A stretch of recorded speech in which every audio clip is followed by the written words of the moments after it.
história do nosso município começa lá em 1829, quando o capitão Roque de Oliveira Dorta, no terreno que hoje corresponde à Praça da Matriz, erigiu a primeira capela dedicada a Nossa Senhora do Socorro do Rio do Peixe, no que era entendido como Sertão de Bragança. Esse terreno, onde hoje é a atual Praça da Matriz, foi doada por Pedro Romão da Silva. Essa primeira igreja, ainda muito simples, tinha como padroeira Nossa Senhora do Socorro. Qual é a diferença de uma padroeira para um orágo? Padroeiro é o santo que protege a localidade. Orágo é o santo que protege a igreja. No nosso caso, a padroeira de Socorro era a Nossa Senhora. E por que Nossa Senhora do Socorro? Porque o capitão Roque, naquela época, era um capitão do mato. E ele já tinha passado por muitos apuros em sua vida, aí correndo pelas bandas, pelos matos. E ele dizia, Nossa Senhora sempre me protegeu, me socorreu. Por isso, nada mais justo do que agora que vamos começar aqui uma nova vila, pois ainda não se sabia que viraria depois uma cidade próspera, por que não homenagear Nossa Senhora do Socorro? Porque ela me socorre nos meus momentos de necessidade. E aí gera a primeira dúvida, muito debatida ao longo de toda a história do nosso município. Mas Nossa Senhora do Socorro, existe esse título de Nossa Senhora?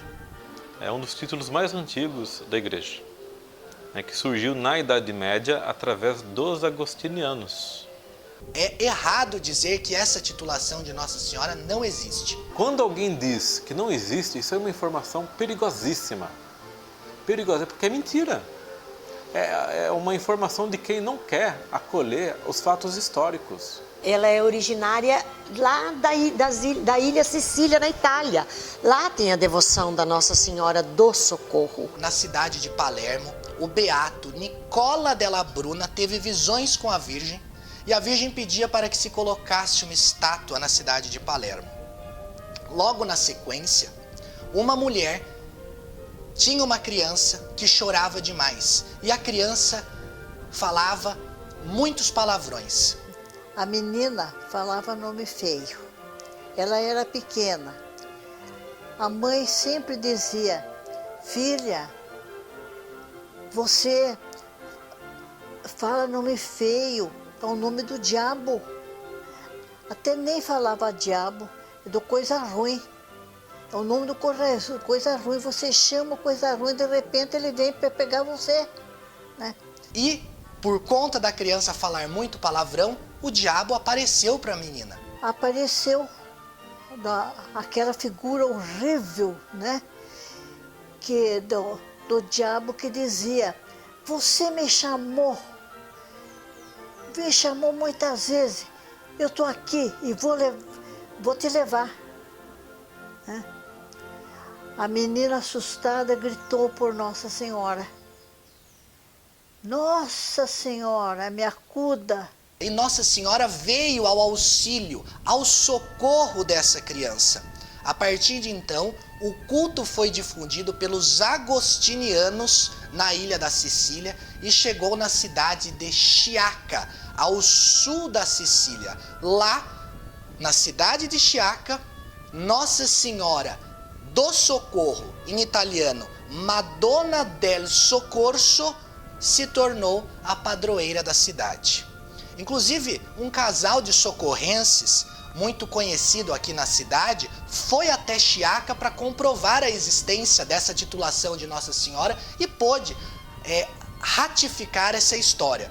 Sirlene e Marcos Rovesta estiveram lá no ano de 2019 e provaram que existe sim a titulação de Nossa Senhora do Socorro, Madonna del Soccorso. E chegando lá, e era do Socorro mesmo, né? Então não era do Perpétuo Socorro. Então a santa dessa cidade é Nossa Senhora del Soccorso. Também na cidade de San Severo, na região da Puglia, na Itália, o culto à Madonna del Soccorso está ligado aos agostinianos, que tinham um convento na cidade desde 1319. protetora dos campos, a Virgem del Socorso, que nessa representação é negra, segura algumas espigas de trigo, um ramo de oliveira e um cacho de uvas, sempre sendo invocada diante da seca, das tempestades e de outros perigos relacionados à colheita. Outra referência a Nossa Senhora do Socorro é encontrada na cidade de Castellammare del Golfo, na província de Trapani, também na ilha da Sicília. Foi o local de um acontecimento prodigioso, o qual teria ocorrido em 13 de julho de 1718, quando a cidade estava no centro dos acontecimentos bélicos. De repente, para espanto de todos, apareceu a Madonna vestida de branco, surgindo sobre o Monte delle Scale, seguida por um grupo de anjos que descia em direção à marina. A partir desse dia, a Madonna passou a ser venerada como a Madonna del Socorso, na cidade de Castellammare del Golfo. Por fim, há também a Madonna del Socorso de Castelfranchi, província de Avellino, região da Campanha, na Itália, cuja devoção iniciada em 1826 também é comemorada no mês de agosto. Porque qual é o dia na cidade de Sciacca, lá na ilha da Sicília, que se comemora a data de Nossa Senhora? É no dia 15 de agosto. Dia 15 de agosto é dia da Assunção de Nossa Senhora. É o dia reservado para aquelas santas que não têm uma devoção específica no calendário litúrgico da igreja. É possível saber, de fato, se o capitão Roque de Oliveira Dorta, à época da fundação da cidade, sabia que existia Nossa Senhora do Socorro lá na ilha da Itália? Isso é um fato que não se sabe. Ele não devia ter noção dessas coisas. Ele fez uma imagem segundo a imaginação dele, o que ele achou que deveria, que era, como era. Deve ser isso, porque eu acho que ele era uma pessoa muito simples, né? E naquele tempo também as pessoas não têm muito acesso à literatura, né, ao conhecimento escrito das coisas. Não se sabe. E nunca se saberá, porque os que viveram aquela época já estão mortos. Nós nunca saberemos com total certeza se o capitão Roque, quando da fundação, sabia qual era a titulação que ele estava escolhendo. Se era Nossa Senhora do Socorro ou se era Nossa Senhora do Socorro dele, do capitão Roque de Oliveira Dorta. Para ele era Nossa Senhora do Socorro. Essa santa me socorreu tanto, passei tanto apuro na vida, ela me socorreu tanto. É Nossa Senhora do Socorro. Ou ainda, um termo que só vai aparecer na história de Socorro lá em 1910. Nossa Senhora do Perpétuo Socorro, a atual padroeira da nossa cidade. O termo Perpétuo Socorro só passou a ser falado aqui na cidade com propriedade, eu posso afirmar isso, a partir de 1910. Antes disso, o Livro do Tombo, que é o documento máximo, o diploma máximo para a história da Igreja de Socorro, nunca constou o termo Perpétuo Socorro lá no ano de 1829. Então nós nunca saberemos com certeza qual era a devoção eleita pelo capitão Roque de Oliveira Dorta. E aí eu peço devida vênia ao querido escritor em saudosa memória, Brás Pesce Russo, quando em sua obra Uma Verdade Sonhada, ele diz que poderia o capitão Roque de Oliveira Dorta ter tido contato com um missionário redentorista que teria dado a ele uma santinha, uma imagem de Nossa Senhora do Perpétuo Socorro. Por isso sim o capitão Roque teria escolhido essa titulação do Perpétuo Socorro para ser a padroeira de Socorro. Um dos fundadores aqui de Socorro viu essa imagem com um missionário na Atibaia, ou de Atibaia, não sei. E esse ícone era de Nossa Senhora do Perpétuo Socorro, porque naquela época também não se conheciam tantas Nossas Senhoras assim, tantas imagens assim. E se encontrou com um redentorista que estava divulgando o ícone Nossa Senhora do Perpétuo Socorro a pedido do Papa. Não sei se as datas coincidem, certo? Mas a história diz isso, o livro do Brás Russo também relata isso, né? O próprio Brás Pesce Russo, no introito de sua obra e em notas de rodapé, diz que a sua obra é uma ficção real. Ou seja, ele já diz que os fatos ali narrados não necessariamente são verdadeiros. Então, pode ser que o Capitão Roque tivesse tido contato com esse missionário e daí sim ter escolhido Nossa Senhora do Perpétuo Socorro? É possível? Sim, é possível. Porém, é pouco provável. Imagina o capitão naquela época ia imaginar que existia uma Senhora Perpétuo Socorro. Jamais, jamais. E começa que nem era imagem, é quadro. Mais uma razão que ele não ia, porque a imagem não existe, é só quadro. O capitão Roque de Oliveira Dort nunca ouviu falar em Perpétuo Socorro, pois no período não se tinha conhecimento, não se tinha internet, não se tinha... Quem sabia do título do Perpétuo Socorro é apenas a cúpula da igreja, né, os letrados. Né? Nunca o capitão Roque de Oliveira Dort pronunciaria o título Perpétuo Socorro. Né? Talvez quem escreveu a história, alguns textos a gente vê que de repente se fala em Nossa Senhora do Socorro, depois já mistura Nossa Senhora do Perpétuo Socorro, né? Mas é um conhecimento de quem escreveu, mas não do capitão Roque, pois num período ninguém conhecia no Brasil o título. Né?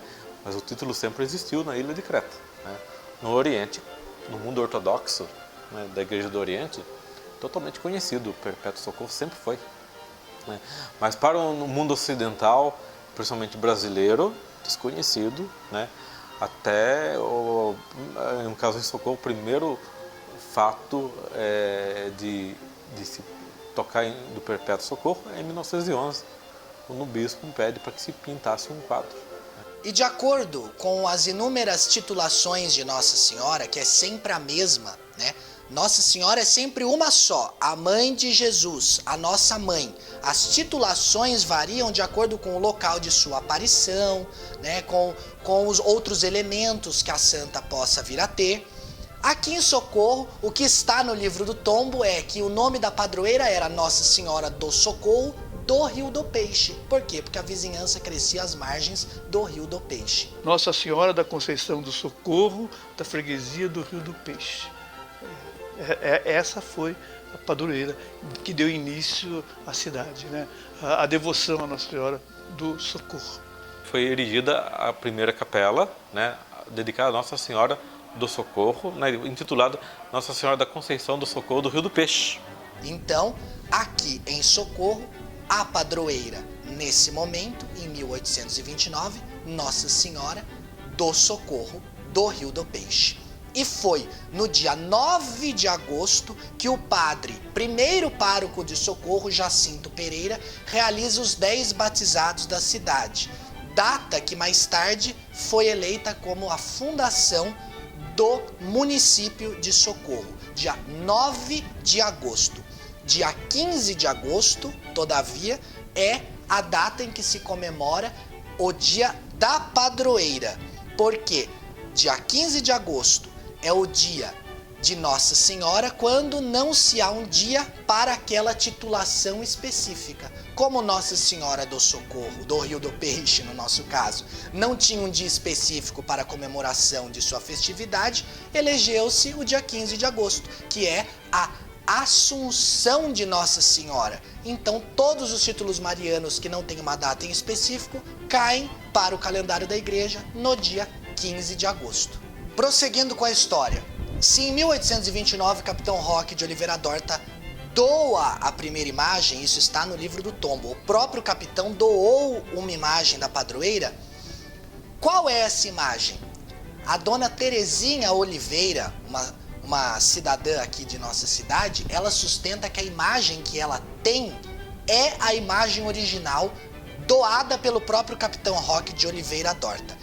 Essa foi a imagem que eu nasci, cresci vendo da imagem Nossa Senhora. Ela era de pano, toda...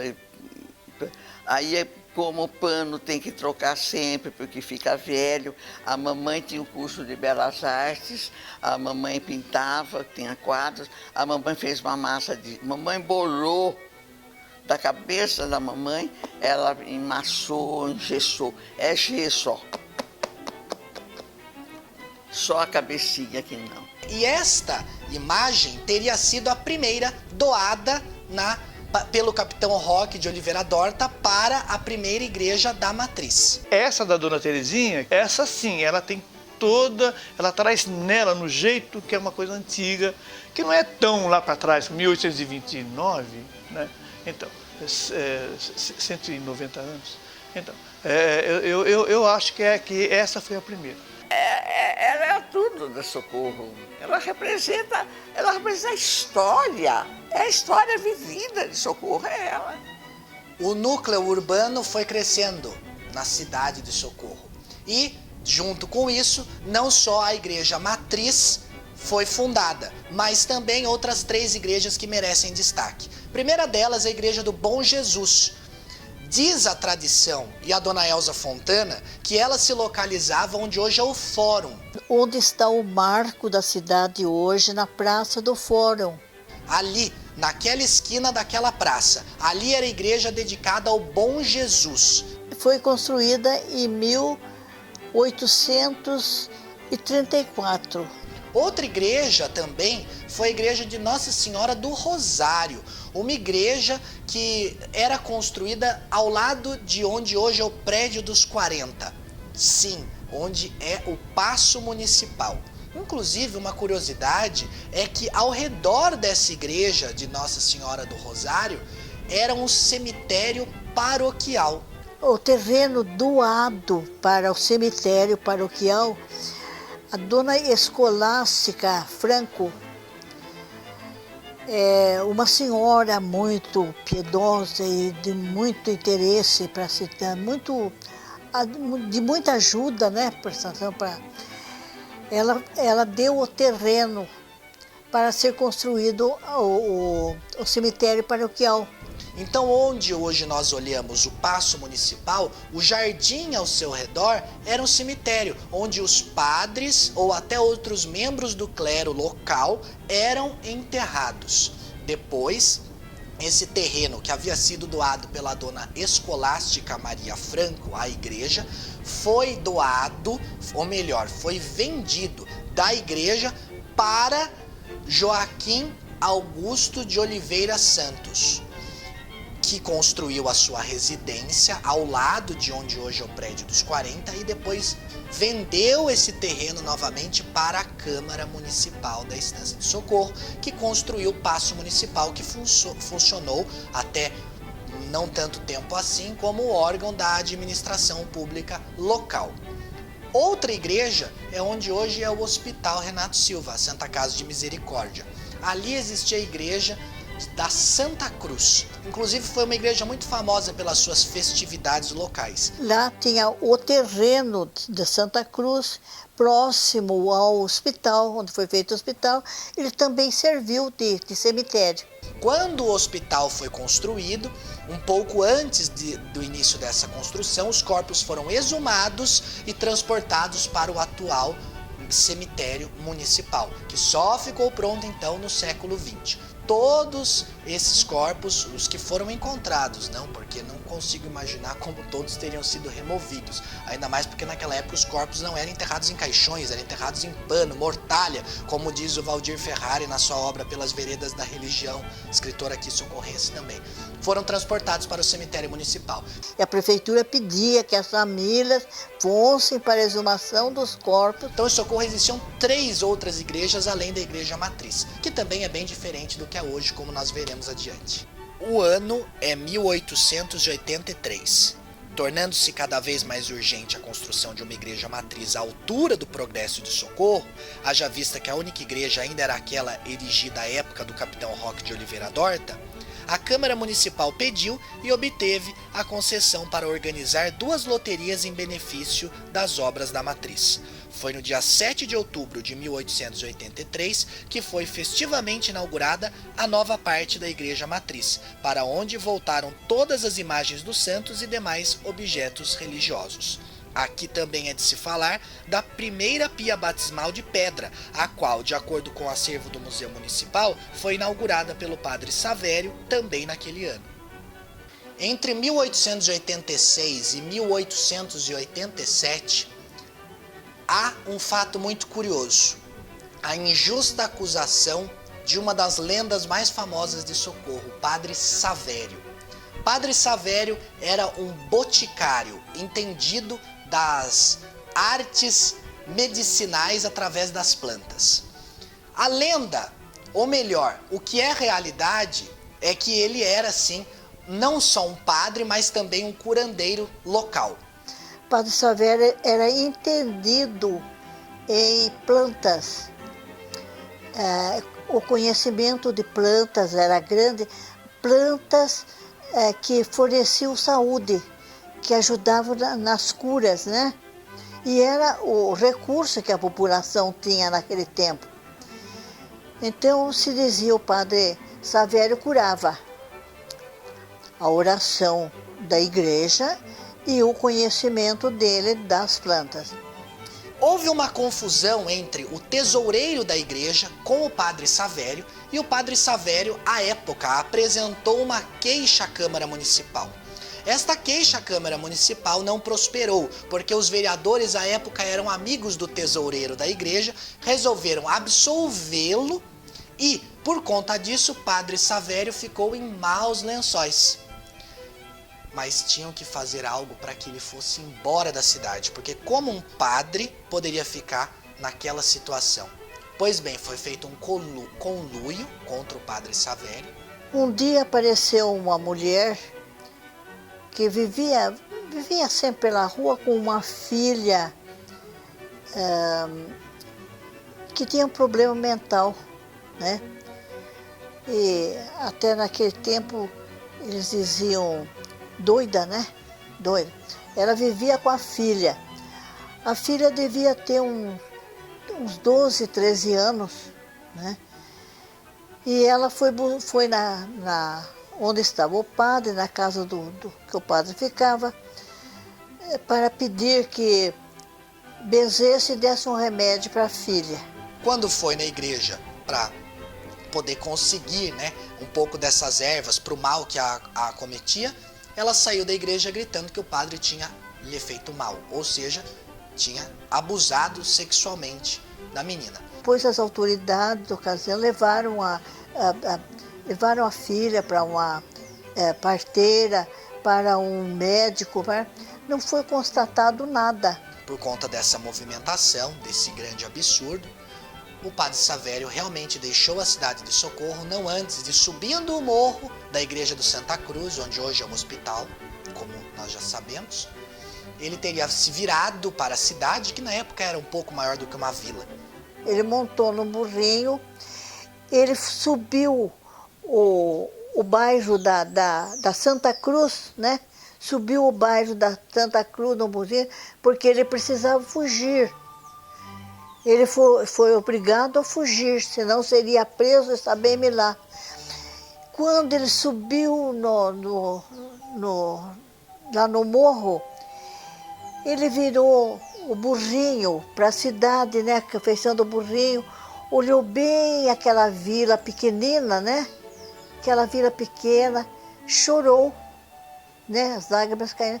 Diz que ele chorou, virou outra vez e foi embora. E teria ali proferido uma maldição, de que a cidade não prosperaria por 100, 150 anos, dependendo da versão que se conhece da maldição do padre. Ele não teria jogado praga, como se pensou. Que Socorro não ia bem, era a praga do padre, porque o pecado foi muito grande. Todo mundo que se reuniu para fazer esse conluio contra o Padre Savério teria tido uma morte muito trágica. Inclusive, a mulher andarilha foi encontrada morta dias depois no meio de um pasto, já com os vermes roendo a sua carne. O castigo dela, ela morreu num pasto cheia de bicho. Então essa é a maldição do Padre Savério, que o Padre Savério foi um pároco da cidade de Socorro. Isso se tem registro, existe inclusive os processos da absolvição dos crimes que teriam acontecido em relação à tesouraria da igreja na Câmara de Consulta Pública. O que não se sabe e que se não tem registro é se o padre teria ou não rogado a praga em Socorro. como sacerdote, ele só podia benzer bem, fazer o bem, proporcionar o bem e sofrer até pelo bem que ele praticasse. 1888, 1889 é a data da provável chegada da imagem de Nossa Senhora do Socorro de Roca. Tudo que se sabe sobre essa imagem de Roca de Nossa Senhora do Socorro, essa imagem grande que nós temos na igreja ainda hoje, a quem entra para o lado esquerdo da igreja, tem o demônio embaixo, a imagem tem as cores tradicionais de Nossa Senhora do Socorro, essa é uma imagem de Roca. As imagens de Roca, né, elas têm esse objetivo de retratar o máximo possível a realidade. Porque embaixo ela é toda montada, só as extremidades que são feitas como dos seres humanos, mas por baixo é como se fosse um mancebo. Então geralmente são em madeira, né, ou outros materiais, né, e consiste ou às vezes somente nas mãos e nos pés, né, ou nos membros superiores e inferiores, né, com o tronco, né, um busto, e o restante é colocado roupa. Porque a roupa a esconde, então isso é o chamado Santo de Roca. A Nossa Senhora do Socorro mesmo, ela não é uma imagem completa. Ela tem só as extremidades, a cabeça, as mãos, os pés, o demônio lá embaixo. E a parte, digamos, mais íntima, o corpo mesmo, é um recheado assim, né? Um capim especial lá da parte da Itália, da Europa. Na arte sacra, o objetivo da imagem sagrada qualquer é apenas um sinal. Não é que a gente tenha fé na imagem, mas a fé a imagem é a representação da nossa fé. Nossos santos são representados por imagens. A gente não adora as imagens, mas são representados por imagem, que nos remete ao santo, à vida do santo, à glória de Deus. Quando você, por exemplo, rasga a fotografia de uma pessoa querida, você está ofendendo, né?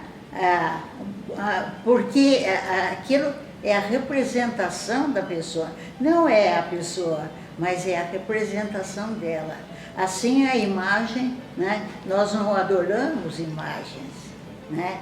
Nós veneramos, respeitamos, admiramos, né? E ela nos traz a presença daquilo que elas representam. Essa imagem, tudo que se sabe sobre ela é através de um artigo publicado no jornal Município de 1959. 1959 foi o ano em que Pascoal Granato, um cidadão aqui socorrense, que era até poeta, ele publicou um artigo falando que essa imagem teria sido trazida pelo seu tio Major Felício Granato, que era um viajante na Itália, teria sido encomendada pelo Felício Vita de Socorro. Então, o Felício Granato, que viajava, foi buscar a encomenda do Felício Vita de Socorro. A encomenda era justamente uma imagem de Nossa Senhora do Socorro. E de fato, o Felício Vita trouxe e deixou em Amparo. Porque de Socorro para Amparo era mato, né? Um pouco melhor a estrada quando chegava em Monte Alegre. Então o pessoal, o pessoal religioso daqui, eles formaram um conjunto, uma turma, e foram pelo meio do mato, abrindo caminho. Eles foram até Amparo buscar a imagem. Eles não tinham carro, não tinham nada, era a pé e ir levando a rede. De Amparo para Socorro não existia estrada. Então, chegando lá, o padre de Amparo benzeu simples a imagem lá e fez eles prometerem trazer a imagem rezando o terço como se estivessem em procissão, rezando o terço com todo respeito, né? E eles vieram, assim eles vieram. A gente não sabe quanto tempo teria levado daqui a Amparo a pé, depois a volta de Amparo ao Socorro. Quando eles chegaram em Socorro, o Padre Pascoal Falcônio, né, que estava em lugar do Padre Savério, benzeu a imagem para que ela fosse colocada no altar mor da Igreja Matriz de Socorro. Essa imagem ficará no altar da Matriz por muitos anos, só será substituída em 1995, mas esse foi o local escolhido para que ela integrasse o nosso templo à época. Uma observação: questiona-se muito se essa imagem retrataria em verdade Nossa Senhora do Socorro ou se seria Nossa Senhora da Defesa, como já foi defendido por alguns. Nossa Senhora da Defesa, e afinal de contas, defesa e proteção e mais auxílio, mas é tudo uma coisa só. Nossa Senhora da Defesa se refere, na verdade, a um quadro, né, italiano, né, onde se tem uma pintura, né, com os mesmos caracteres de Nossa Senhora do Socorro. Então, na Itália, ela é conhecida como Madonna della Defensa ou del Soccorso, né? Então, na verdade, é o mesmo título, né? Apenas nesse quadro, especificamente de Nossa Senhora do Socorro, a chamam de defesa, muito divulgado no mundo da renovação carismática católica, né? Maria com a espada na mão, né? E com o objetivo de destruir o demônio. Mas o tema iconográfico é o mesmo, né? Demônio aos pés de Nossa Senhora, a criança representando todos nós, o menino Jesus e Maria armada, né? com uma espada. O manto azul, simbolizando que ela é mãe. Ela traz a túnica vermelha, simbolizando que ela é virgem. Virgem mãe. O que não seria entendido por ninguém, né? E ela carrega o menino Jesus porque ela carrega o perpétuo socorro do mundo. Ela é perpétuo socorro, ela carrega o perpétuo socorro do mundo, é aquela criança que ela carrega. E ela defende, socorre, amparo com aquela criança. Pediu ajuda quando a criança foi atentada pela força do mal. Porque Nossa Senhora do Socorro, certeza, ela é o bem lutando contra o mal. O que dá origem, até no Gênesis, na Bíblia, né? Uma mulher pisará a tua cabeça, né? É a força do bem contra o mal.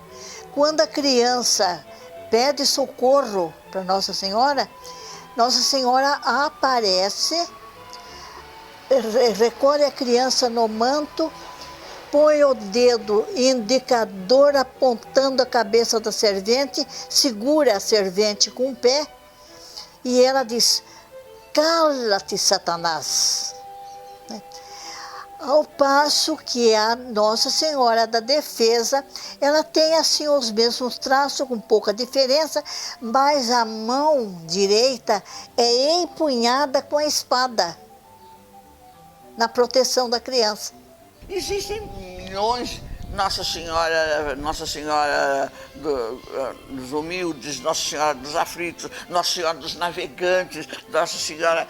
Por que não Nossa Senhora do Socorro? E a palavra socorro, ela tem vários sinônimos, né? Ela pode ser da defesa, da ajuda, não é verdade? Da providência naquele momento, né? É Maria, o auxílio, Maria Auxiliadora, como tem também o título de Maria Auxiliadora. Então, o socorro, ele veio deste, então seria uma Nossa Senhora da Defesa, Nossa Senhora da Ajuda. A imagem da Nossa Senhora do Socorro, na minha infância, na minha vida, aquela imagem vai ser sempre ter um significado todo especial. Se teve uma missa aí, na cidade, que veio um padre, no caso aí, veio bastante família. E tinha uma família que tinha bastante filho, uns 8, 9 filhos, não sei quantos filhos que era, mais ou menos na época, no caso lá. E daí que, quando a igreja lotou de gente, no caso lá, e aquele tempo era tempo de... terminou a missa, tem que ir embora, porque até chegar não tinha as facilidades de hoje, as conduções de hoje, no caso lá, às vezes era caminhão, carro de boi, charrete, carroça, ou até a pé, dependendo do lugar que ia. E daí dizem que essa família, que tinha uns 8, 9 filhos, não sei, ficou quando chegou na casa, sentiu falta de uma menina, uma filha. E daí ficaram desesperados, mas como é que faz, meu Deus do céu? E agora que tá, como é que eu faço agora para achar essa filha? Aí o casal, nossa, será que não ficou fechado a igreja? Porque nós saímos lá preocupados, também correndo lá no carro, será que ficou fechando a igreja? Daí eles vieram aqui na igreja, vieram aí, daí pediram para a pessoa que tomava conta da chave, devia ser um fazendeiro que eu não sei quem que é, e quem sabe até esse Dorta, né, que fundou a cidade, não sei quem que é, daí pegou, mandou ele abrir a igreja, disse que a menina estava ali no pé do altar, no caso lá. E tinha passado a noite inteira ali, sem água, sem comida. Daí a família, parece que a mãe perguntou, minha filha, mas você está aqui? Tô, mãe, nossa vida, por quê? O que está acontecendo? Acontecendo. Ontem estava aqui. O quê? Mas, eu não sei, o que você comeu, o que você bebeu? Ah, mãe, aquela santa, ela desceu, me deu água, deu comida, me cuidou de mim aqui, não passei frio, não passei nada. Até nem percebi que passou a noite até. Olha que coisa linda. Nossa Senhora do Socorro, protege nosso torrão, que essa terra viva, muito feliz no teu coração. Foi com a chegada dessa imagem de roca de Nossa Senhora do Socorro que a antiga imagem de gesso de 50 centímetros, que antes era a que ficava no altar da igreja, foi retirada e levada para a igreja do Bom Jesus, que ainda existia à sua época. E de lá seguiu para a escola que existia em Socorro, mantida pela dona Guilhelmina, bisavó de dona Terezinha Oliveira. Desde então, a imagem passou da bisavó para a avó, para a mãe, e hoje está há mais de 90 anos com a dona Terezinha Oliveira. A imagem doada pelo capitão Roque de Oliveira Dorta, de 50 centímetros, a imagem original, que dá nome à cidade de Socorro. 1910, ano divisor de águas na cidade de Socorro. Foi nesse ano que o bispo de Campinas, já que Socorro pertencia à diocese de Campinas, o bispo Dom Nery veio numa visita pastoral para Socorro. E ele recomendou, né, há uma recomendação escrita, que no altar se colocasse de preferência o quadro de Nossa Senhora.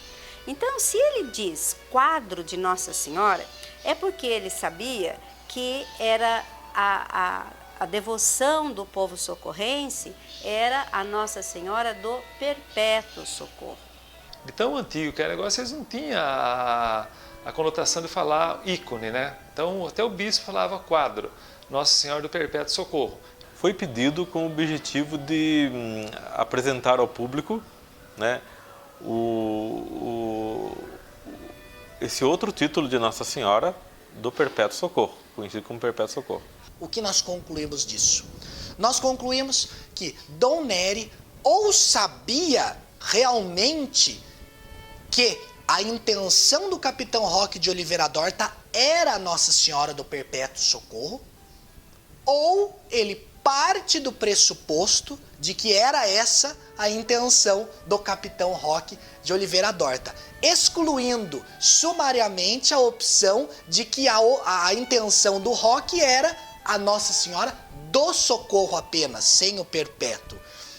A partir de então, o que acontece? Em 1911, atendendo a essa ordem de Dom Neri, José Peretto, nascido em Bassano del Grappa, na Itália, um pintor, aqui em Socorro, que vivia já com a sua família, pintou o ícone de Nossa Senhora do Perpétuo Socorro. Esse ícone foi colocado junto à imagem de roca de Nossa Senhora do Socorro no altar.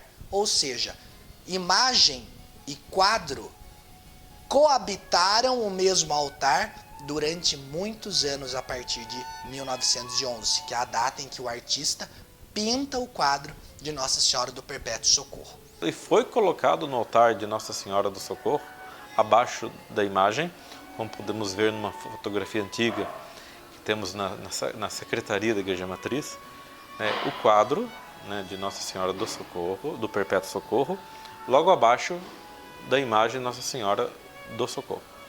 Né? Então ali tudo indica que foi apenas uma intenção de também começar a divulgar o Perpétuo Socorro, que é outro título de Nossa Senhora com o tema Socorro. A imagem de Nossa Senhora do Perpétuo Socorro, ela é originária da Grécia, da ilha de Creta. Uma pintura atribuída até a São Lucas. Ele pintou Nossa Senhora, porque Jesus morreu, mas Nossa Senhora ficou. Eu li o livro, eu li a vida de São Lucas, e foi ele que fez o primeiro ícone de Maria. Nossa Senhora ficou tão contente de ver o retrato dela, né? Que ela disse, por onde eu abençoo esse quadro para onde ele for.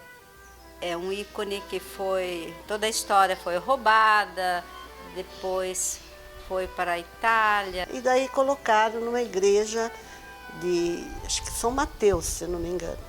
Né?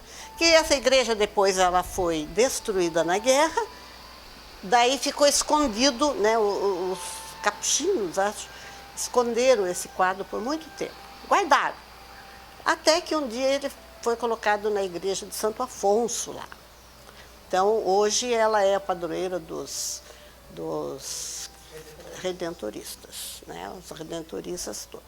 E esse quadro ele é venerado no mundo inteiro. O quadro de Nossa Senhora do Perpétuo Socorro, pintado pelas mãos de José Peretto, tornou-se a obra-prima mais conhecida entre os socorrenses. Há um boato que circula entre os munícipes socorrenses de que José Peretto teria pintado o ícone de Nossa Senhora do Perpétuo Socorro com as feições de uma mulher que teria amado. Isso por si já seria suficiente para que o quadro não pudesse ser colocado no altar. Entretanto, como já se diz, é mais uma de muitas histórias que circulam entre os causos dos socorrenses, não se sabendo ao certo se tal afirmação procede de fato. Buscando a origem de inspiração de José Peretto para retratar a Virgem naqueles padrões estéticos, foi na casa da professora Elza Fontana que encontramos uma belíssima gravura de Nossa Senhora do Perpétuo Socorro que, até mesmo para os leigos da pintura ou da iconografia, despertaria sentimento de semelhança entre ela e a obra de Peretto.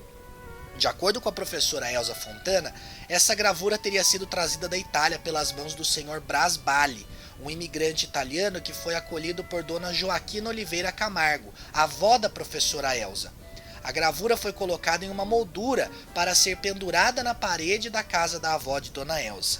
E de fato, na parede ela ficou por muitas décadas, inclusive durante o período em que José Peretto, pintor italiano que morava em Socorro, frequentava a casa de Dona Joaquina Oliveira Camargo.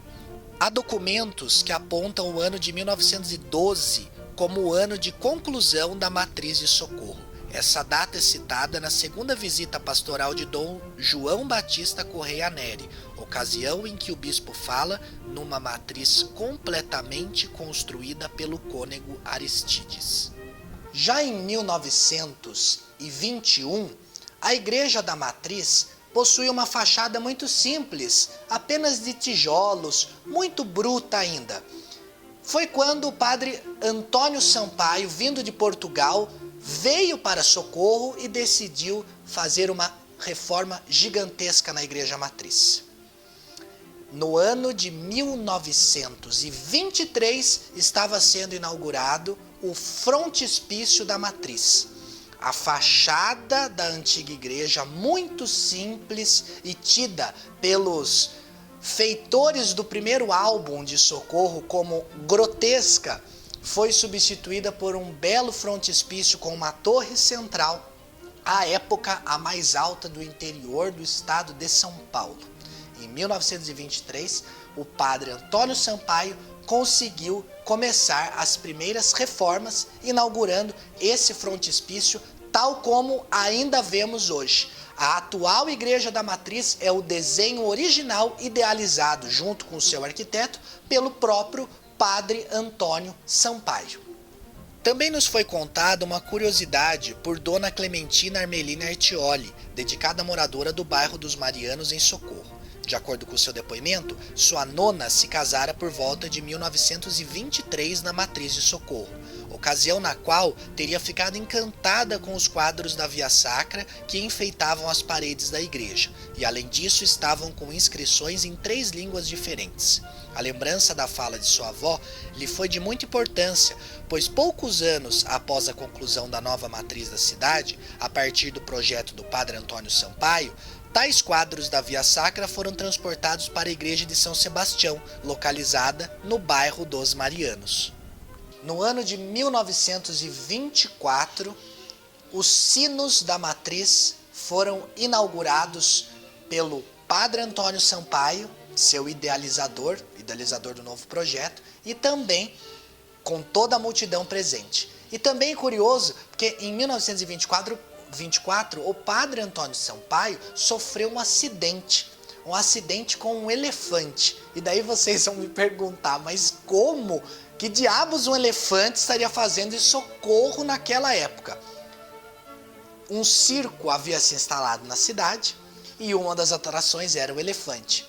Quando o padre Antônio Sampaio estava voltando do bairro das Almas com a sua charrete, um dos elefantes que estavam ali no acampamento do circo na beira da estrada teria escapado, os cavalos se assustaram e o padre teria caído do cavalo e quebrou a perna ainda e o braço. Então o padre Antônio Sampaio não só deu a bênção, o alto da bênção dos sinos ali com a sua presença, mas também com o braço e a perna em recuperação. Os sinos receberam nomes. Esse que está à minha direita foi doado pelo Apostolado da Oração, ele pesa 250 quilos, e o outro sino que pesa 185 quilos, ele foi doado pela Tesouraria das Obras e recebeu o nome de Nossa Senhora do Socorro. Que sinos, inclusive, tinham nomes. Por quê? Porque eles eram considerados pessoas. Eu me lembro que quando eu era criança, os sinos batiam toda vez que morria alguém. Então, batia o sino, a gente já sabia quem será que morreu, né? A meia hora antes da missa, os sinos batiam, a gente se lembrava. Então, os sinos são uma memória, né? É memória para nós, né? É um alerta, é um despertar para nós. E quantas pessoas nós sabemos, bate o sino, lembra da igreja. Mas não lembra só da igreja, lembra de Deus também. É um alerta aos cristãos de que ali tem alguma coisa que está chamando para uma espiritualidade. Vocês veem que os 2 sinos foram inaugurados no dia 29 de outubro de 1924. Ao meio-dia estava aqui Padre Antônio Sampaio, que aliás ele estava já recuperado do seu acidente que aconteceu lá com o elefante, né, que vocês já viram. Então ele já estava aqui recuperado daquele acidente para fazer a inauguração do sino. Então ao meio-dia em ponto, depois de toda a ritualística, de todo o ritual que a igreja pede, foi dado uma badalada em cada sino para deixar os 2 inaugurados e prontos para a população socorrense. E lá na praça, assim de gente que estava para ouvir, para ver a primeira badalada desses sinos, que são os sinos originais da nossa matriz. Mas o sino faz parte da tradição e é bonito, né, o som dele. Não pode reclamar, né, faz parte da história. É que eu gostava muito de ver o sino. Só que eu tinha um pouco de medo, eu tinha receio, né? E o Tutu, que era meu primo, ele falava, Fia, eu chamava Fia, vamos lá ver o sino. E uma outra curiosidade que nós estamos aqui, olha, nós temos uma data aqui, ó, 19/10/1923. Os 2 sinos, essa data é a data da forja, né? Então, a gente vê aí que nós estamos também já próximos ao centenário da forja dos sinos, ou seja, da confecção, da montagem.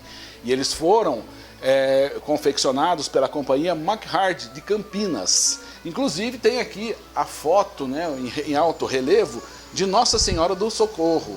Todo mundo fala, nossa, você não se implica de tocar o quarto, meia hora, 15 minutos, 1 hora. Eu falo, muito pelo contrário. Eu nem ouço mais porque convivi com isso, né? Mas eu acho que isso daí faz parte da igreja, ele tem que se manter. Então, ó, o badalo tá aqui, pesado, inclusive, ó. Vamos abafar um pouquinho. Agora vamos no outro sino.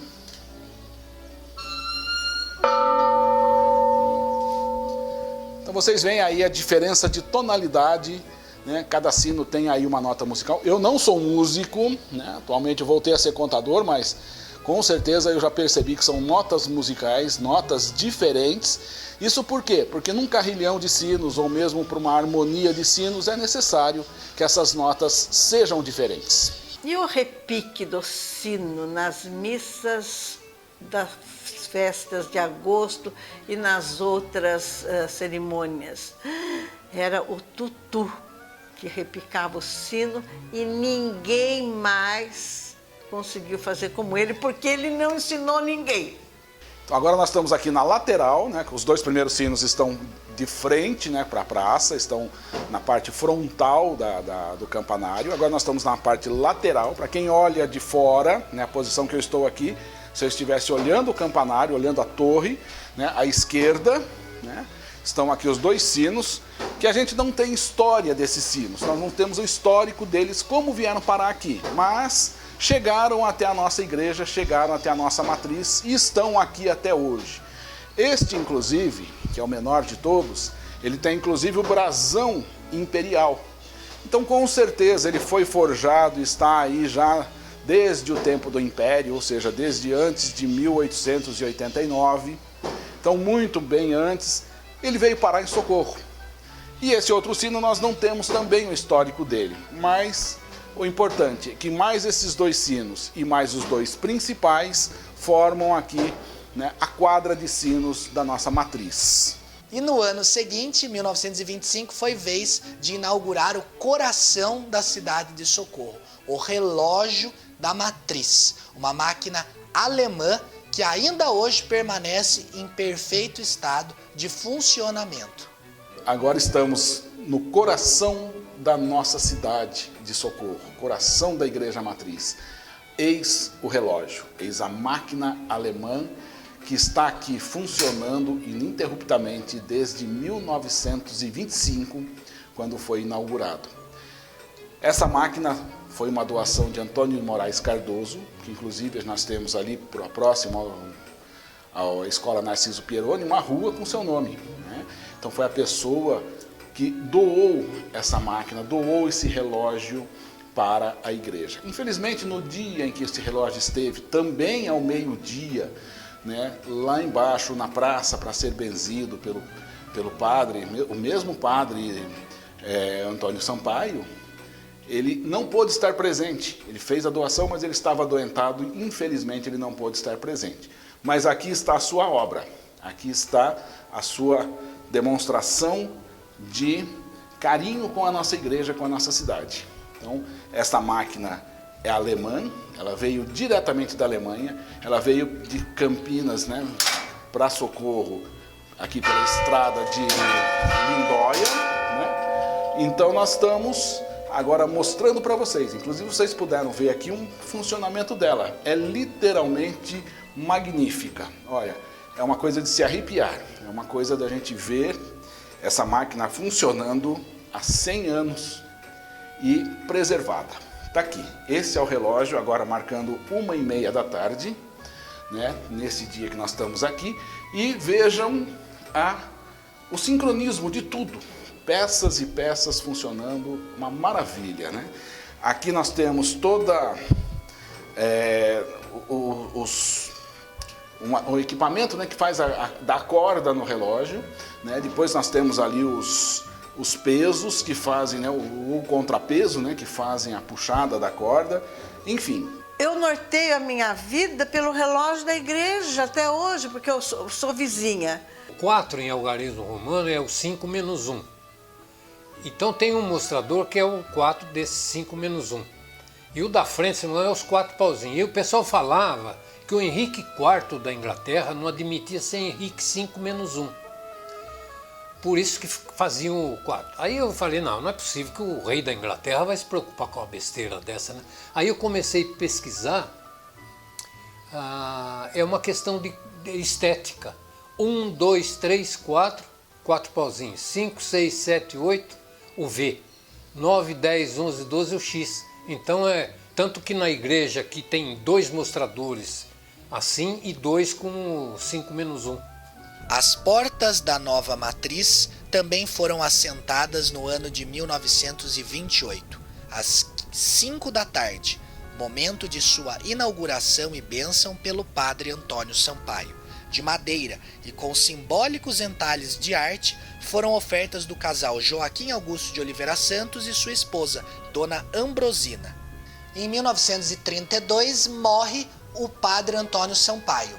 Ele foi enterrado no Rio de Janeiro e posteriormente seu corpo foi exumado para que fosse colocado na igreja idealizada por ele, ou seja, a nossa igreja matriz. Se você hoje está no corredor central da matriz, pode ver uma placa com umas inscrições dizendo que ali estão os restos mortais do padre Antônio Sampaio.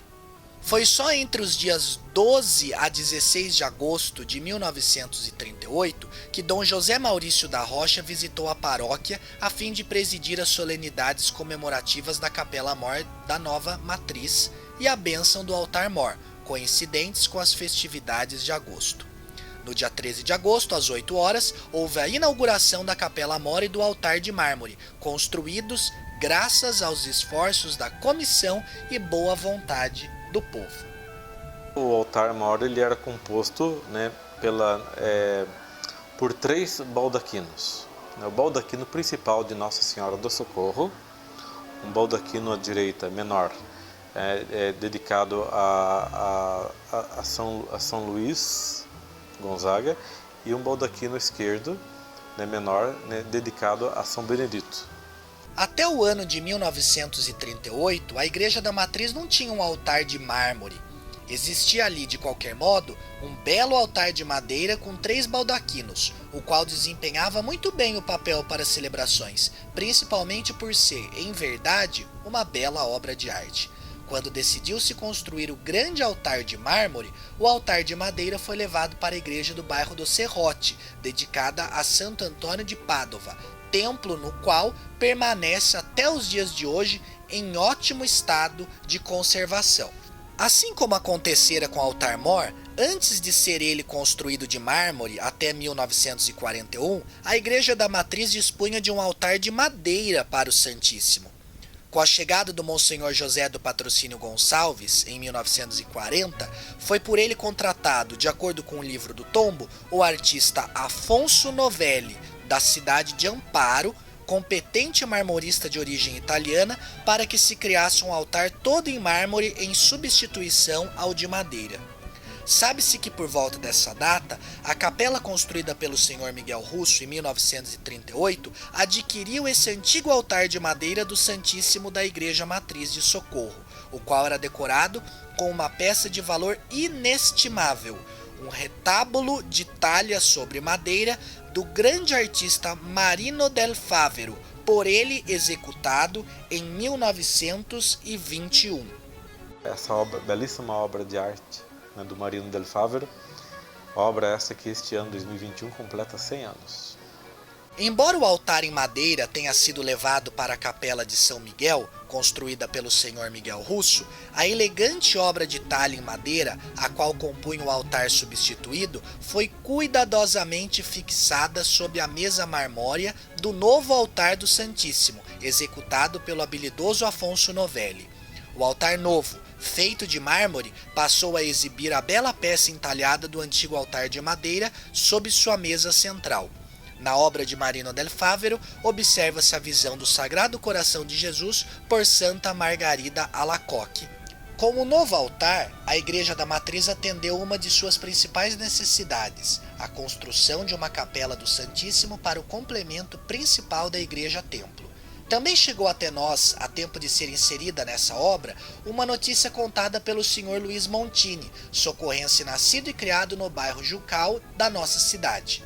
De acordo com ele, foi também no começo da década de 40 que o Monsenhor José do Patrocínio Gonçalves permitiu que fosse levado um altar em madeira da Igreja Matriz para a Igreja de São Benedito no bairro do Jucal. Não há registros que coincidam com o depoimento, mas, observando os detalhes desse altar em madeira, há uma data em algarismos romanos que aponta o ano de 1919 como a gênese do entalhe dessa peça. Provavelmente, esse altar seria um dos antigos altares da antiga Igreja Matriz, a qual dispunha de altares laterais além de seus principais. Foi só em 1942 que a Igreja Matriz ficou como hoje nós a vemos. Tudo havia sido concluído, desde o frontispício ao corpo da igreja, o altar do Santíssimo, o altar-mor. Então, em 1942 foi o auto de bênção da nova Igreja da Matriz. E, posteriormente, já em 1945, os vitrais foram inaugurados. Os vitrais foram produzidos e encomendados pelas famílias socorrenses. O padre da época, Monsenhor José do Patrocínio Gonçalves, pediu doações às famílias, as famílias doavam e colocavam os vitrais de acordo com os seus santos devocionais. Inclusive, em cada um dos belos vitrais, nós podemos ver as inscrições das famílias que doaram, cada um deles para a composição da Igreja Matriz. Todas as figuras bíblicas, né, as histórias bíblicas estão impressas nos vitrais. Então, quem vai e presta atenção no vitral, também aprende. Quando você olha para ele, você lembra de um trecho bíblico, de um texto bíblico. Geralmente é assim.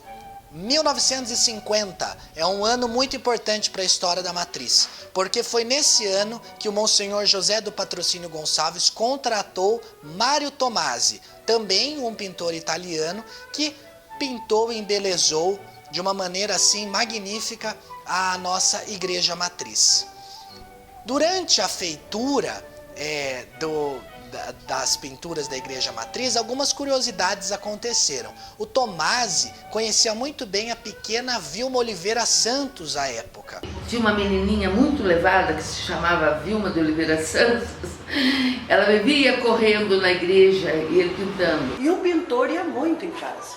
E tinha até um anjo no lado direito, que depois foi pintado por cima, que o pintor, seu Mário, dizia assim: eu vou pintar com a carinha da Vilma para ela ficar menos levada, porque eu era muito sapeca, então, e ele estava sempre, eu vou transformar num anjo, vou deixar ela lá para ela ficar bem calminha, bem... E você, aí eu vou pintar esse anjo com a cara dessa diabinha. Ele pintou com o rostinho e com as asinhas de anjo. Depois isso daí foi apagado posteriormente, né? E não tem nenhuma foto que a gente possa colocar como era o rosto da Vilma Oliveira Santos. A dona Elza Fontana já disse que o anjo pintado com o rosto da Vilma Oliveira Santos não era esse dos evangelistas, mas sim um dos anjos que guarda o ícone de Nossa Senhora do Perpétuo Socorro, que está no arco triunfal. Então há essa dúvida, qual deles seria o anjo? Também uma outra curiosidade: quem olha nesse mesmo arco triunfal vê algumas pessoas que são contemporâneas ao Cristo, mas uma delas chama atenção. Você se encontra a figura de um homem com um coletinho, as mãos abaixadas, um chapéuzinho na mão, Se vocês quiserem conhecer o pintor da igreja, olha bem para a figura dele, que vocês veem um jeitinho humilde, as mãos embaixo, chapéuzinho, um homem quieto. Alguns dizem que seria o próprio pintor, Mário Tomasi, que teria feito ali um autorretrato. Mas quem conheceu Mário Tomasi vê que ele era bem diferente pelas fotos que se tem daquele senhor retratado, o que dá também a outra opção, uma opção contada pela Teresa Ferraz do Carmo. Quando ele estava pintando, na missa de quarta-feira, sempre vinha um senhorzinho, que inclusive descalço, do sítio, ele vinha, sentava na última fileira, ficava quietinho lá com o chapéu assim, e ele estava pintando esse ícone lá na igreja, e resolveu pintar esse senhorzinho, que vinha do sítio toda quarta-feira assistir a missa, e ficava na última cadeira. Então, depois, com o tempo, não sei se isso se perdeu, e começou a falar que era o Tomasi, mas que não, para quem conheceu o Tomasi, ele não tem nada a ver com aquele senhorzinho que estava lá. Esse senhor retratado de colete e chapéu pode ser tanto o pintor, Mário Tomasi, quanto este senhor. As duas hipóteses são sim possíveis. Ficava encantada e ao mesmo tempo assustada com a altura dos andaimes que iam até o teto. E o seu Mário e mais um rapaz, um jovem, moreno, de cabelo bem crespinho, era o ajudante dele. Só os dois. Por sinal, foi uma pessoa muito dedicada e capacitada, né? Eu me lembro bem dele. No dia 30 de maio de 1954, o Monsenhor José e o bispo Dom José Maurício benzeram os novos quadros da Via Sacra, confeccionados pelo decorador da matriz, o senhor Mário Tomasi. São os mesmos que permanecem até os dias de hoje. Estive na noite da inauguração dos quadros da Via Sacra, porque a minha infância, eu passei muito tempo, muita parte da minha infância, dentro dessa igreja matriz. Foi Maria Silvia Baladi que descobriu que os antigos quadros da Via Sacra da Matriz foram levados para a capela da Santa Casa de Misericórdia de Socorro, belo templo também decorado pelo artista Mário Tomasi. Comemorando o primeiro centenário das 18 manifestações de Nossa Senhora, a jovem Maria Bernadette, ocorridas em Lourdes, na França, o Monsenhor José do Patrocínio Gonçalves mandou construir a gruta ao lado direito da entrada principal da matriz no ano de 1958. Antigamente, os fiéis tinham pleno acesso às águas da fonte através de uma cavidade bem abaixo dos pés da imagem de Nossa Senhora. Hoje, isso não é mais possível. Em 1963, atendendo às ordens do Concílio Vaticano II, a Igreja da Matriz teve uma mudança assim muito significativa. O altar-mor foi muito modificado, tiraram-se os 3 nichos originais que tinha e deixaram apenas o nicho central com a imagem de Nossa Senhora do Socorro. E embaixo foi tirado completamente um cercado, todo feito em mármore, que dividia o altar da nave principal. Para fazer o altar eucarístico, resolveram remover as 4 colunas, para seguir um pouco do padrão arquitetônico, do altar de Nossa Senhora. Então foi removido os 2 baldaquinos laterais para utilizar as 4 colunas. É o que nós vemos hoje no altar eucarístico. 4 colunas de mármore rosa, mármore italiano. Em 1977, nós temos um acontecimento que marcou muito todos os que frequentavam a igreja. O padre, hoje Monsenhor Giovanni Barresi, teve a sensibilidade de atender ainda mais em específico aquilo que ficou decidido no Concílio Vaticano II. E achou por bem que deveria pintar de branco grande parte das pinturas originais de Mário Tommasi. Eu comecei a pensar que não era certo, que a igreja tinha um valor histórico. Comentei com alguns amigos e esses amigos também concordaram comigo. E isso acabou gerando, né, uma espécie de um movimento. Então, esses primeiros amigos que já não estão mais conosco são o Sérgio Mosca e a Meninha Colli. Depois se juntou ainda a Marisa Fontana e se juntaram mais alguns outros. Eu não vou citar todos os nomes porque eu não me lembro de todos eles, mas o movimento começou conosco. Nós fomos conversando com algumas pessoas que foram se juntando, que foram concordando. Nós conversamos com o padre Giovanni, expusemos nosso ponto de vista, fizemos depois, ele ainda continuou, né, com o ponto de vista dele, é claro. Nós fizemos um abaixo-assinado que pretendemos ou fomos entregar para o bispo.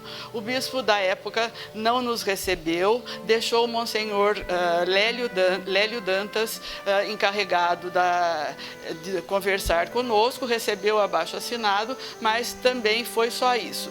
Como consequência desse abaixo-assinado, não me lembro se por indicação do bispo ou por vontade própria do padre Giovanni, ele fez um plebiscito na cidade. De acordo com os registros, foram 2.110 votos a favor da mudança e 113 a favor, ou melhor, contra a mudança. Foi bastante expressiva foi expressivo esse resultado, porém bastante previsível também, visto que o padre tinha a favor dele toda a sua argumentação, toda a sua capacidade de liderança. Apagar as pinturas dele, você ganhar um quadro do Van Gogh e pintar em cima de branco também não faz sentido, né? Quando tem muita pintura, ela fica sobrecarregada. Então, para mim, eu prefiro do jeito que ele deixou os quadros, né? Assim, a pintura em volta, a pintura e outra pintura em volta, como se fosse um quadro. Então, aquilo ali fica mais nítido para a gente enxergar, não fica no meio. Porque quando você vê um quadro no meio de um monte de pintura, se perde, não é? Então eu acho que, do jeito que está assim para mim, eu acho que está ótimo. Também houve uma outra modificação. O baldaquino que recobria Nossa Senhora do Socorro em mármore foi completamente retirado, ficando a santa sem nenhum baldaquino. O Monsenhor Giovanni ele removeu o baldaquino de mármore da imagem de Nossa Senhora do Socorro e ficou ela lá, né? Colocou ali postes, luminárias, temos fotografia dessas fases todas, né, que a gente conseguiu. Além de modificar por completo o Santíssimo, que tinha um belo altar de mármore feito por Afonso Novelli.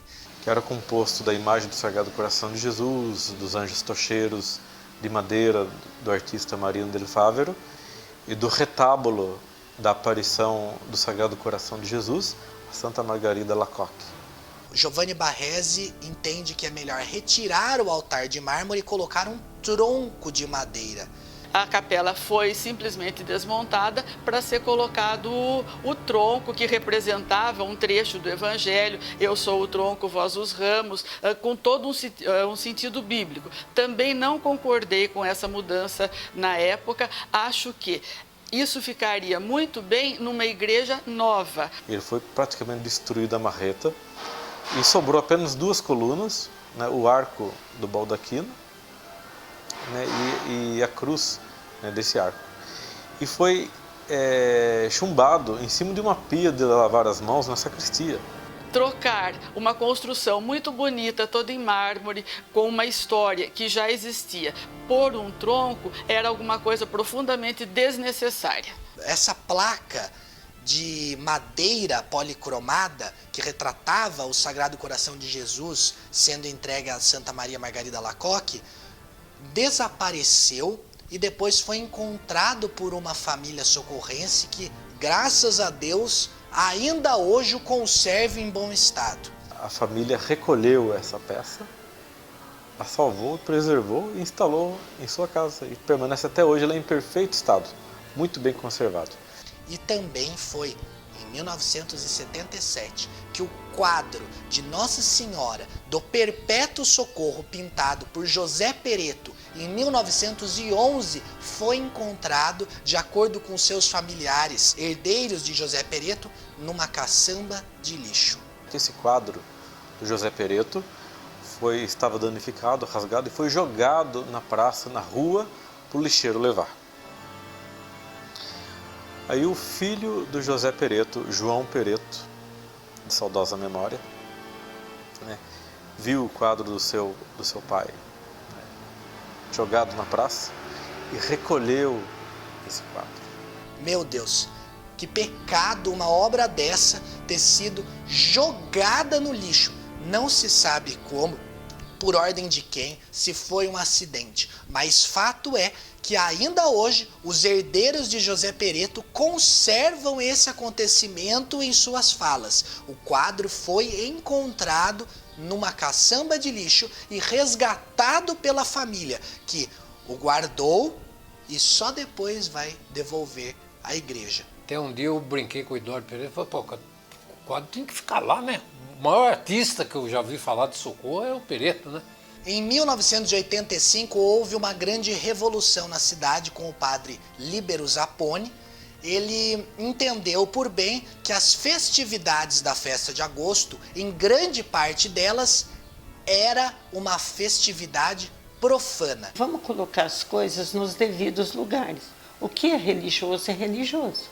O que é profano é profano. O que é profano, a prefeitura cuida, não a igreja. E o que é religioso, o padre cuida. Ele quis restituir o São Benedito ao seu dia, que é dia 5 de outubro, que nós comemoramos agora.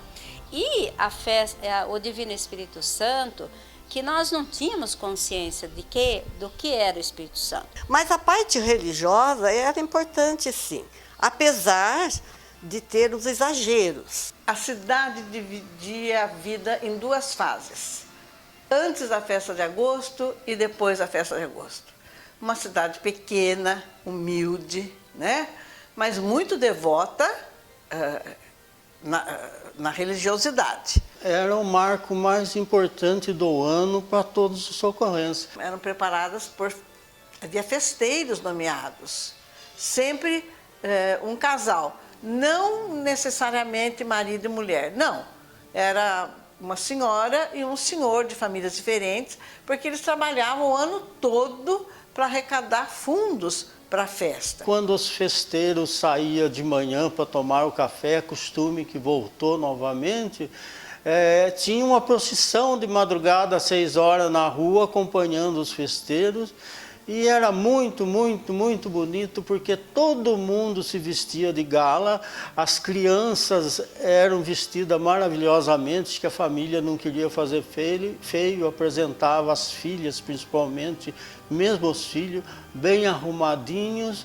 Quando eu era criança, né, nós fazíamos um vestido novo, para o dia 13, outro para o dia 14 e outro para o dia 15. Tinha alvorada, tinha buscar o festeiro para a pista, levar de volta, e depois a procissão, à tarde. Depois da procissão, aí a banda fazia retreta, ou outra banda das outras cidades, ou a banda até da Polícia Militar, que vinha muito no caso aí. Nós saía na janela, via aquela banda passando e aquela acompanhando a banda. Aí começou então a surgir o negócio da tudo acompanhar a banda na alvorada. Aí veio esse projeto, vamos falar para esse projeto assim, que determinadas pessoas ofereciam café para a banda e para os convidados que estavam acompanhando a banda. Então começou essa tradição, isso aí. E foi pegando o nome, porque começou dia 13, 14 e 15, e cada dia aumentando cada vez mais o povo junto com a banda. Os andores eram verdadeiras obras de arte, confeccionados pela equipe da dona Belarmina, né? Belarmina Duarte. Era uma equipe grande. O primeiro andor era São Benedito, Divino Espírito Santo e Nossa Senhora do Perpétuo Socorro. E eu, dito mestre, fazia esses andores que era muito bonito, viu?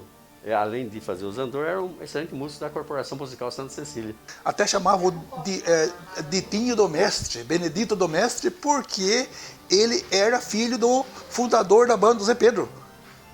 Os andores, meu pai fazia a armação, né? Assim, o corpo, vamos dizer, é como se fosse uma mesa, né? Uma tábua, né? Fechando uma mesa mesmo. E com aqui ao lado, geralmente era quadrado. Aqui ao lado, então, já tinha um apoio, que quando fosse levar o andor, tinha que ter um apoio para apoiar os ombros, né? Aí ele fazia com uma destreza, com jeito, ele era muito dedicado a fazer as coisas com muita perfeição. Ele fazia com o maior capricho e todo ano era modificado. Eram maravilhosos. Ele fazia aqueles andor lindo, nossa! Tem um lado maravilhoso, o grupo dos anjinhos. Eu, inclusive, fui um anjo. Todas menininhas vestidas de anjos, menino também. Os anjos iam tudo solenemente, bonitinhos, em ordem, mas tinha uma expectativa muito grande. Era receber os cartuchos de doces.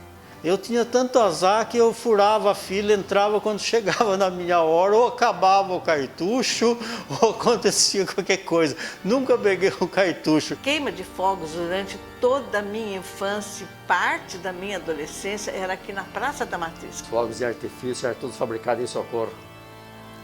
Fabricação de Socorro. Era um negócio fora de série, porque não dava para acreditar que era, vamos falar assim, o Zé Fogueteiro,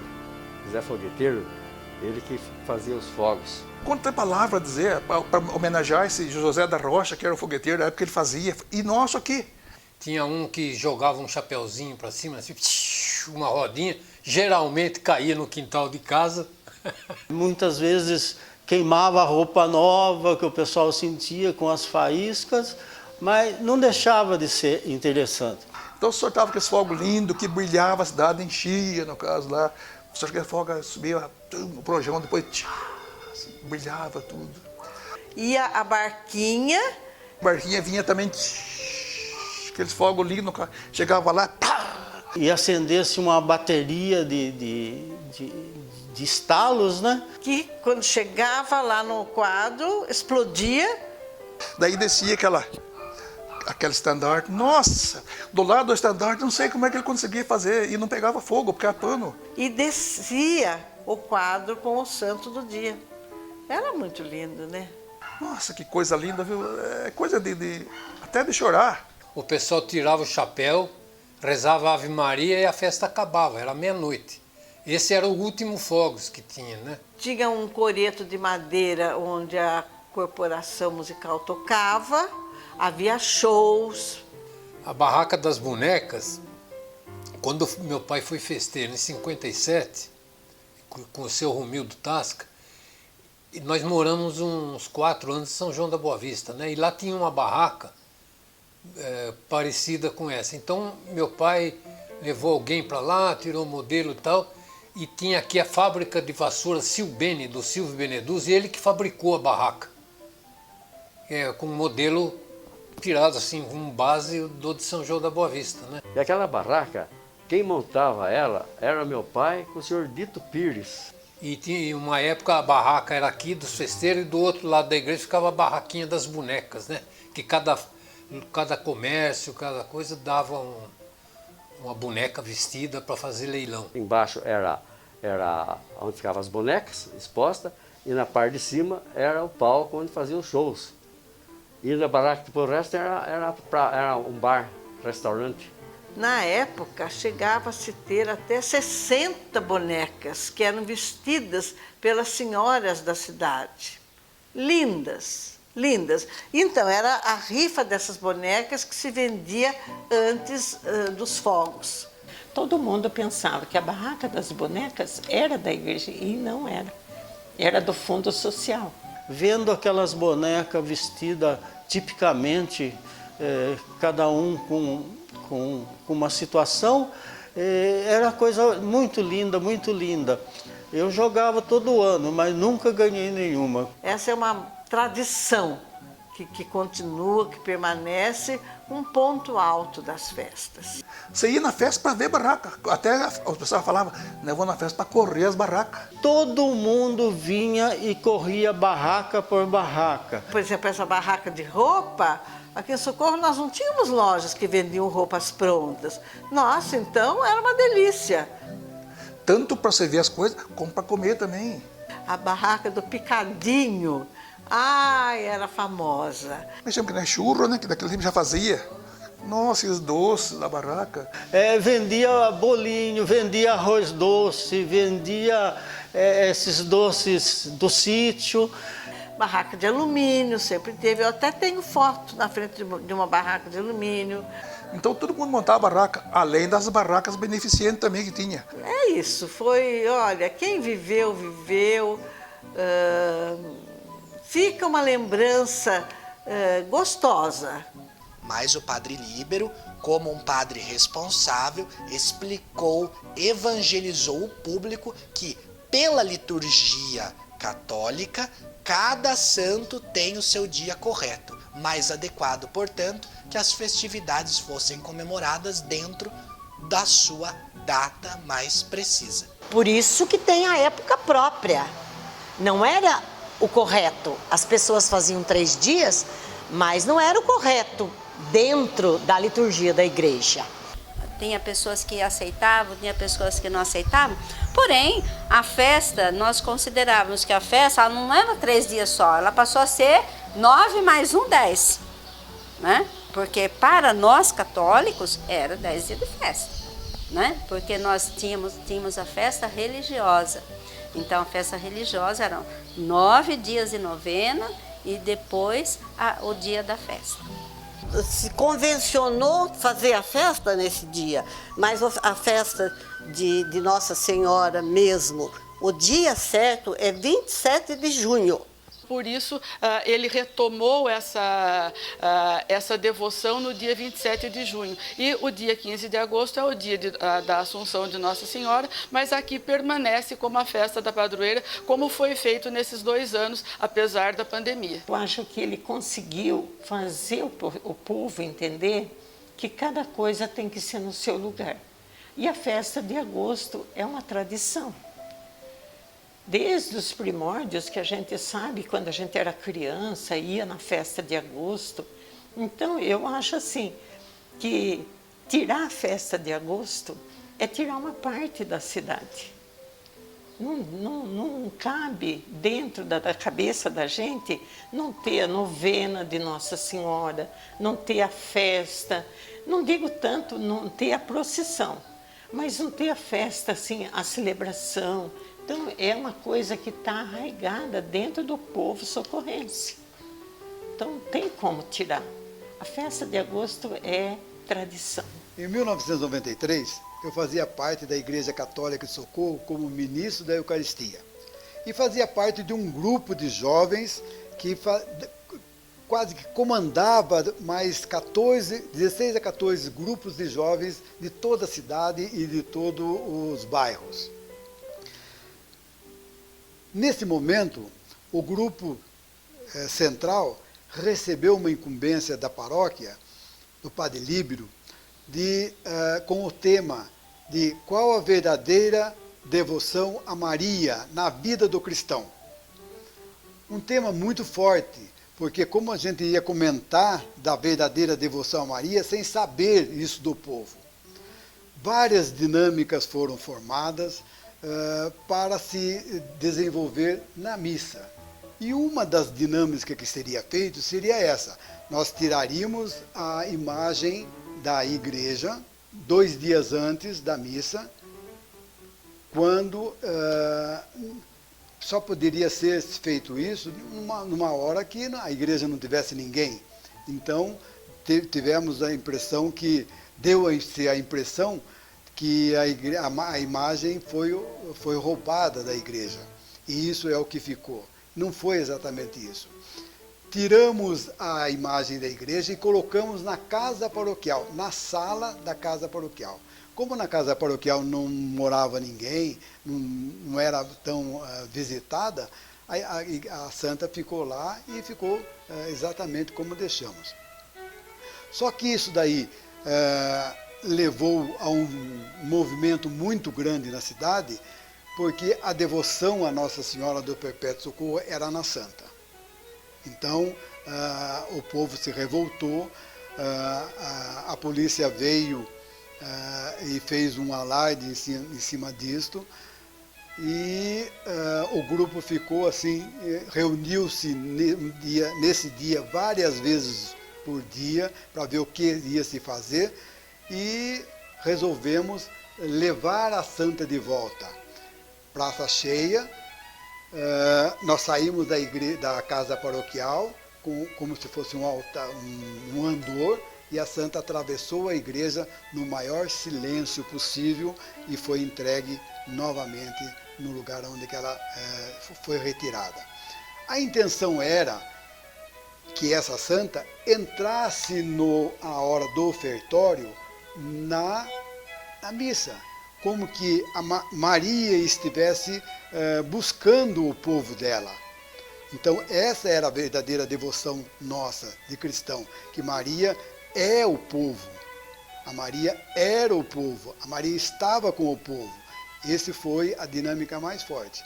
Mas como deu esse erro de intenções que houve na época, nós precisamos devolver antes, e foi isso que nós fizemos. Nós não escondemos a cara, o grupo todo estava presente na hora da devolução, só que o povo, o povo sofreu.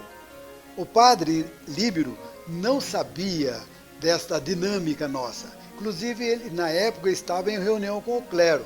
Mas como o grupo era livre para fazer para fazer a missa em cima daquele tema, o grupo desenvolveu esse tema, sem o padre Líbero estar sabendo desse tema. Só depois, no dia que ele voltou, que ele ficou sabendo exatamente o que estava acontecendo. Queríamos que o povo crescesse nessa devoção a Maria, e não o que foi saído, o que foi evoluído, o que foi contado a respeito disso, que saiu em jornal e tudo mais. Na época e no dia, a EPTV estava presente na cidade para desmantelar uma quadrilha de desmanche de carro. E nada melhor para a TV como um desaparecimento de uma santa e não de um roubo de carro. Então a TV virou o tema e focou no roubo da santa. Aí o grupo sofreu mais ainda, porque não era essa a intenção. Padre Líbero Zapponi, pároco na época, decidiu atender a ordem do bispo de 1910, que tinha como conteúdo: a imagem de Nossa Senhora do Socorro deve ser substituída pelo quadro de Nossa Senhora do Perpétuo Socorro. Isso não havia acontecido até 1995, de 1910 a 1995. Olha quantos anos a ordem do bispo não havia sido atendida. O padre Líbero relutou bastante em tirar a imagem e colocar o quadro. Ele, durante muito tempo, ele se questionou, estudou, né? E eu lembro que um dia ele chegou e disse assim: agora eu acho que nós podemos mudar. Por quê? Porque eu vi o livro Tombo e eu vi que o bispo de Campinas pediu que se coloque no altar, em 1910, se coloque no altar o quadro de Nossa Senhora. Então, a partir daí, ele ficou determinado em mudar. Eu estava presente, né, quando tirou a imagem para levar ela atrás. Ela estava muito estragada, aquela imagem entalhada, né, com aquela palha, como ela veio de fora, né, daquele tempo que as imagens eram feitas daquele jeito. E com muita dificuldade, porque senão ela desmanchava, foi colocado com todo cuidado, não podia mexer no vestido, não podia, porque senão desfazia atrás. Mas ele foi falando com o povo para ir devagar, compreendendo que deveria fazer essa mudança. E chegou o momento, ele acabou fazendo. Ele preparou o povo, não foi uma preparação assim de um dia para outro. Ele não fez da cabeça dele. Colocando no lugar da imagem o quadro, um quadro pintado por uma artista bragantina, já que o quadro de José Pereto estava desaparecido, e colocou a imagem de roca de Nossa Senhora do Socorro à esquerda, onde antes era a pia batismal, o lugar do batismo. Colocou ali para receber as pessoas que chegavam na igreja. Ele não descarta a imagem, ele só substitui, coloca num outro lugar também de destaque, mas não mais no altar-mor, que passa a abrigar a partir de 95 o ícone de Nossa Senhora do Perpétuo Socorro. Em 2003, o quadro de José Pereto, pintado em 1911, foi redescoberto na casa de seus familiares. A pedido de um paroquiano, esse quadro foi restaurado e novamente reintroduzido no altar-mor. O quadro que o padre Líbero Zapponi tinha encomendado para a artista bragantina, retratando Nossa Senhora do Perpétuo Socorro, foi substituído pelo quadro original de José Pereto de 1911, restaurado pelas mãos de Tadeu Matias, um artista muito competente, que mais uma vez trouxe a imagem mais famosa, a pintura mais famosa de Socorro à luz, através da reintrodução desse ícone famoso para a fé do católico, mas também para a arte, ao altar-mor da matriz de Socorro. No ano de 2009, a pedido do padre Josemildo Albino da Silva, foi restaurado o altar do Santíssimo, o qual, através dos estudos de Josiel Oliveira, seguiu os padrões do altar original realizado pelo marmorista amparense Afonso Novelli no início da década de 40. A árvore rústica que substituíra o altar original na década de 1970 estava completamente tomada por cupins, motivo suficiente para que fosse ela retirada e para que o sentimento de restauração tivesse novamente lugar no coração dos envolvidos. Todavia, embora restaurado o altar, a obra de talha em madeira retratando Santa Margarida Alacoque com o Sagrado Coração de Jesus não retornou ao seu local de origem sob a mesa do altar, restando vazio ali o espaço a ela dedicado, o que pode ser visto ainda nos dias de hoje. E ainda falta lá no Santíssimo este quadro. Eu penso que com o tempo, né, vai se completar então o altar e vai ficar como era mesmo antigamente.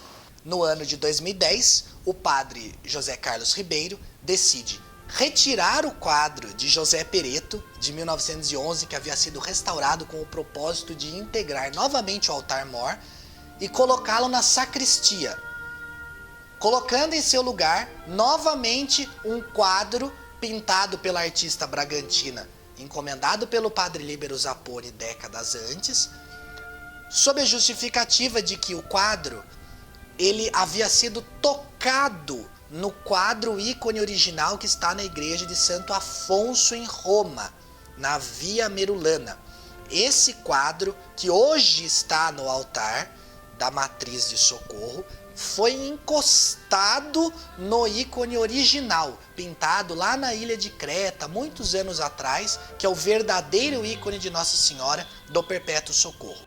No ano de 2017, houve uma grande restauração da venerada imagem histórica de roca de Nossa Senhora do Socorro. Essa imagem, lá de 1890, por volta de, já estava completamente tomada por cupins e ela precisou mesmo ser restaurada. Passou pelas mãos de Josiel Oliveira, um mestre formado em arte sacra. Ele restaurou completamente a imagem. E foi feita uma restauração técnica completa, né? A imagem se encontrava 70% danificada, né, com cupins. Nessa ocasião, Nesse ano, a imagem foi exibida por todos com grande procissão para que se apresentasse a peça histórica, uma das mais antigas e importantes historicamente para a nossa cidade e não só para a igreja. Hoje ela se encontra estável, né? A gente sempre sempre estou verificando, né, a questão da conservação e tudo mais. No dia 27 de junho de 2021, data em que se comemora oficialmente o dia de Nossa Senhora do Perpétuo Socorro, o bispo diocesano de Bragança Paulista, Dom Sérgio Colombo, presidiu a celebração da dedicação da matriz de nossa paróquia à Santíssima Trindade e em honra da Virgem Maria. Toda igreja possui um titular ou um padroeiro. No caso de Socorro, é a Virgem Maria, sob a invocação de Nossa Senhora do Perpétuo Socorro. Nas palavras do padre Francisco Gilson, pároco responsável por promover a dedicação, igreja é povo reunido, uma igreja viva, e essa reunião necessita de um local próprio que se materializa na igreja prédio.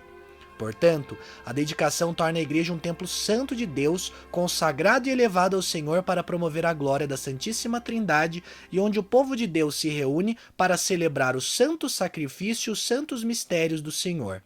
A dedicação segue um ritual procedido pelo bispo que consta inicialmente da aspersão do povo e das paredes com água benta, recordando o batismo, a unção do altar e das paredes com o óleo santo do crisma. Depois, simbolizando o sacrifício de Cristo, a incensação do altar e do povo. Em seguida, prepara-se o altar para a Sagrada Eucaristia e acendem-se as velas, lembrando que Cristo é a luz do mundo. Também, segundo o padre Francisco, a atual matriz de Socorro não tinha ainda sido dedicada, pelo menos não havia registros ou sinais visíveis. E mesmo que tivesse sido, sofreu tantas reformas que se perdeu o profundo significado em seus aspectos cultural e religioso, os quais o pároco está, respeitosamente, tentando resgatar.